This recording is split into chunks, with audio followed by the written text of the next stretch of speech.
कि वो गर्मी के छुट्टी में जो नोरा शिमला मनाली जानी, रोरा अपना माई बाप के लगे जाई, वो लइकन के अपना मिलवाई कि बाबू है तार दादी है तार दादा होवन, है चाचा होवन, है पितिया होवन।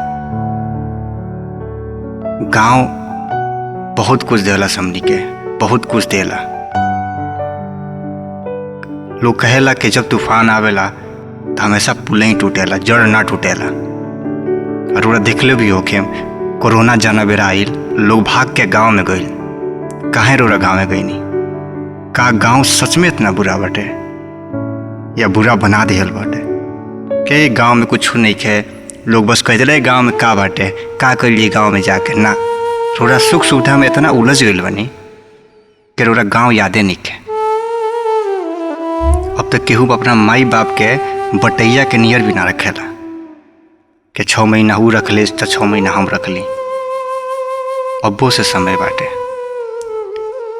गांव के खेत जायदाद घर खाली एगो प्रॉपर्टी नहीं है। खाली रोरा एक खातिर इंतजार मत करी कि जैसे मर जाए लो बेच के हमनी के शहर में बस जाम जा। और कौनो आधार नहीं है बिना गांव के, बिना माई बाप के।